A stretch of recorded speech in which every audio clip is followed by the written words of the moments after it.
together on our voting rights and how we can encourage other people in our school or in our communities to try to educate themselves about voting and why it's so important to vote.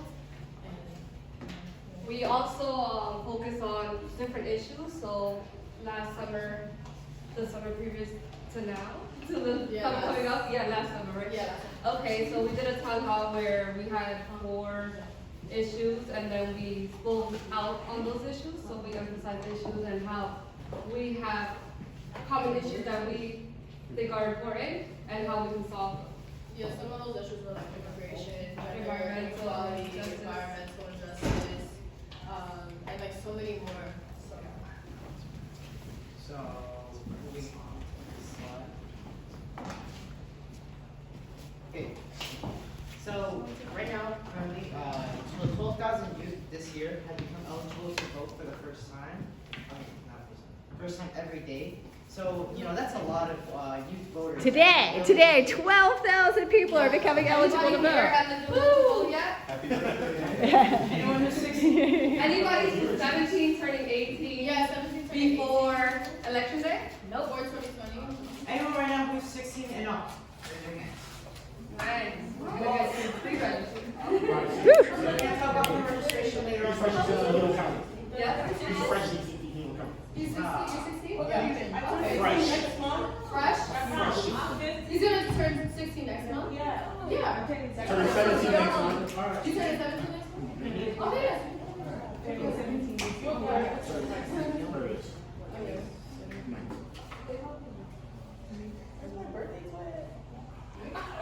You can go on.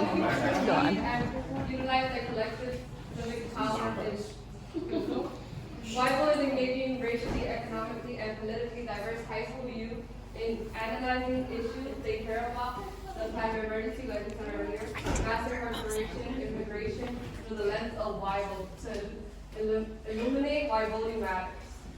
So that's a little what else we do in YVote. So what's pre-registration and why does it matter? Does anybody want to go ahead and try to answer this question?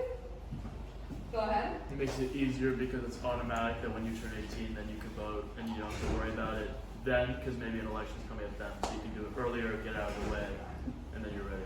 So one is convenience and ease, so you don't have to worry about it last minute to vote.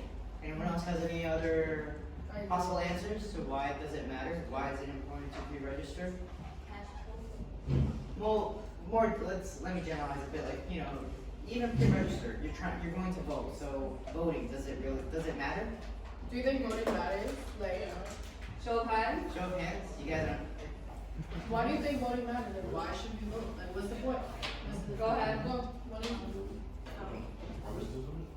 No. You can go. I think it's important because you don't want somebody to run your country. You don't want a bad person. You want somebody that's positive. And you want somebody that's they know they stuff or whatever. Right. So we don't end up another situation that happened recently. Yeah. Right. Oh, past election. Okay. Yep. Anybody else? Okay. So moving on to the next slide. Yeah. Alright, so as a new law comes into effect, beginning January 1st, 2020, individuals who are 16 and up, 16 and 17-year-olds, are now able to pre-register. So, as you can see, the Senate bill, the S1100, was signed into law on January 21st, 2019. So, from last year, then it goes into effect this year. So, basically, this means that, right now you can pre-register, so once you turn 18, you have the ability to vote, you have the right to vote, which is already you have, but now as you said earlier, that you don't have to worry last minute, it's a convenient thing that you can do right now at a young age, so, So again, why is voting important to you? Anybody want to say, brainstorm why is it important to you individually? So now, as a society, go ahead. Certain politicians that might be running for president to become president, they have stuff they want to do, and that could affect me if when they're elected that goes against something that I really do and Yeah. that's how I can exactly. How about at the local level? Anybody think it's important at the local level? And wants to share out? Go ahead. Because at a local level, you want someone to represent a lot of the ideas that maybe you want and to improve your neighborhood and your community. So I feel like choosing somebody that really fits those ideals that you have is important. Anybody else? Local level, state level? Anybody? Go ahead. Get somebody who really has interest in the state and not just running because they want to be a president. Right. Exactly. So you guys covered all of these 3 points, which are, you can read it. Go ahead. Alright, so one, it impacts issues people care about. Like you said, that DACA. Like DACA, and you can also talk about, like, you know, in the environment, you know, for example, schools, even, for example, tenant rights, you know, for example, affordable housing, you know, tenants that are being evicted for God knows what reasons, that, you know, landlords just want them out of the house even though it's illegal. So that's one thing. That's one thing I am passionate about, for example. Leads to more representative leaders. So, for example, the most important elections happen where you live, at the local level. You know, your community board leaders, your city council members, you know, they're the ones that make that, you know, make issues happen. I mean, they address issues.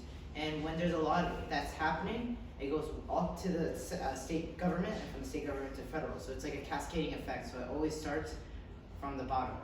And then there's the that asserts personal and community values. So obviously, when you vote at a local level, you're voicing your opinion in your community. So you're kind of like representing. You're being a part of your social community. So moving on to the next slide. Okay. Have any of you, hold on, before we move, have any of you attended like a community board meeting in your, how was that? Can you speak a little about that? How was it? It Yeah, was like what did you learn? Did you? just a lot of things happening in my community that I didn't know about before, Right. and how like there are activists that focus on certain issues that I wasn't aware like had that much attention on them. Were you able to voice your opinion in there? Not in that one, Not in that one. but I got to talk to a bunch of people. Oh, so you got to a little network around your community. So like FYI, like, you know, usually in your community board meetings, there's usually like a general meeting where, of course, there's different committees that voice different, you know, issues in that community. And towards the end, usually it's like maybe 5 minutes that they talk to the people. You know, you can raise your opinion. So usually try to look out for those general meetings as well as, you know, town hall meetings. So